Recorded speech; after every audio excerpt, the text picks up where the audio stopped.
विश्वदर्पण, निर्भीड पत्रकारिता सत्याच्या बाजूने. नमस्कार, मी सुशील सूर्यवंशी विश्वदर्पण न्यूज चॅनलमध्ये आपल्या सर्वांचं स्वागत करतोय. गेल्या 20 दिवसापासून लातूर जिल्ह्यामध्ये डॉक्टर बाबासाहेब आंबेडकर सार्वजनिक जयंती उत्सव समितीच्या वतीने अविरतपणे अन्नदान करण्याचं काम, अन्न वाटपाचं काम सुरू आहे.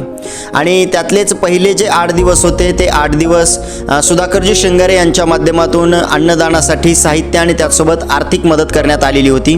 आणि आता देखील येणाऱ्या काळामध्ये त्यांच्याकडून ती मदत केली जाणार आहे. आणि त्याचसोबत सुधाकरजी शृंगारे यांचे जे सुपुत्र आहेत शंकर शृंगारे हे देखील ग्राउंडवरती आता अन्नदान करताना आपल्याला दिसत आहेत. आणि काल लातूरच्या शासकीय रुग्णालयामध्ये ते आपल्याला दिसलेले आहेत.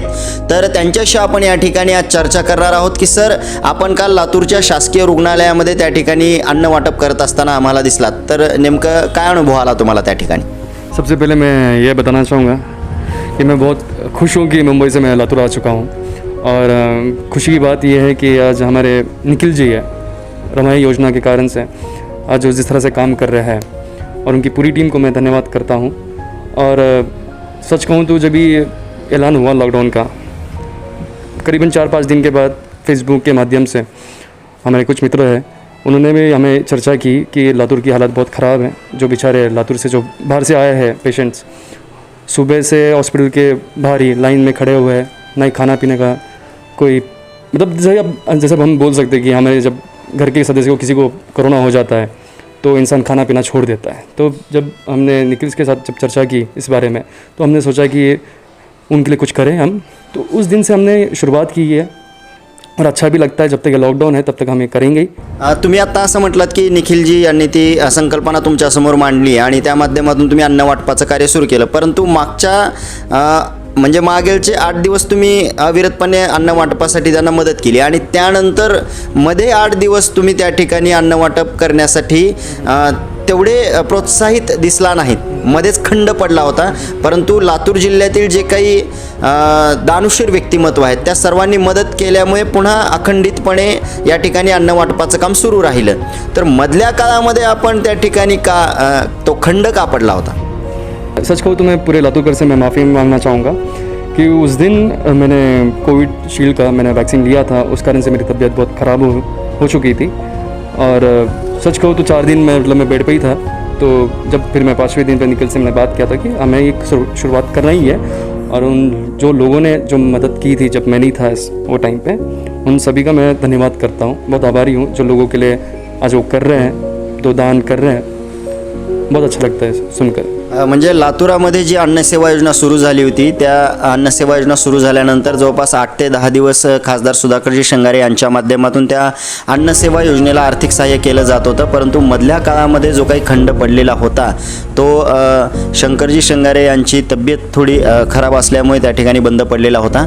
आणि आता अविरतपणे या ठिकाणी पुढे ते काम सुरू राहणार आहेत असं देखील ते म्हणाले आहेत. मग आज तुम्ही कुठल्या भागामध्ये त्या ठिकाणी अन्न वाटप केलेलं आहे?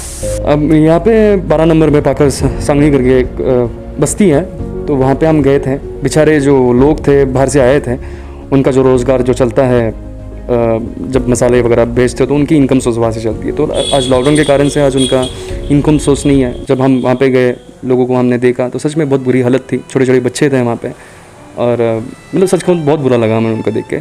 जब हमने उनसे चर्चा की, उन्होंने हमें बताया था कि 10 दिन के लिए हमें मदद करिए. तो मेरे हिसाब से तो मैं ऐसा सोचूंगा कि जब तक ये लॉकडाउन है तब तक हम उनके लिए मदद करेंगे. और मैं उनको भी कहना चाहूँगा कि जब तक हम हैं यहाँ पे चिंता करने की ज़रूरत नहीं है. समजा त्यानंतर ही जर लॉकडाऊन सुरू राहिलं तर मग काय?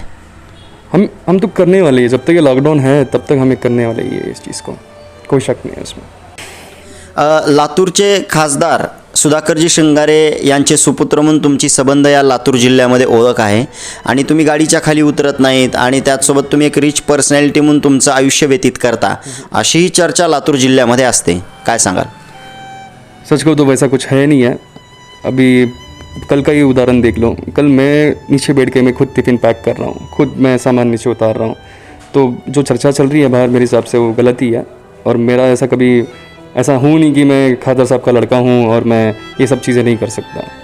क्योंकि खादर साहब अपनी जगह पे वो है, मैं एक नागरिक बन के मैं यहाँ पे काम कर रहा हूँ.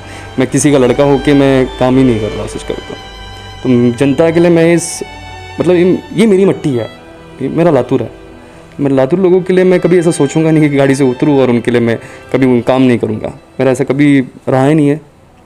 खासदाराचा मुलगा म्हणून नाही तर लातूरचा नागरिक म्हणून मी या ठिकाणी काम करतोय, अशाही प्रतिक्रिया त्यांनी व्यक्त केलेल्या आहेत. आणि अन्नसेवा योजना सुरू झाल्यापासून ते मदतच करत आहेत आणि आताही ते अविरतपणे पुढे मदत करणार आहेत, अशा प्रकारची देखील चर्चा त्यांच्यासोबत आत्ताच झालेली आहे. कॅमेरामॅन प्रशांतसह मी सुशील सूर्यवंशी, विश्वदर्पण न्यूज, लातूर. विश्वदर्पण, निर्भीड पत्रकारिता सत्याच्या बाजूने.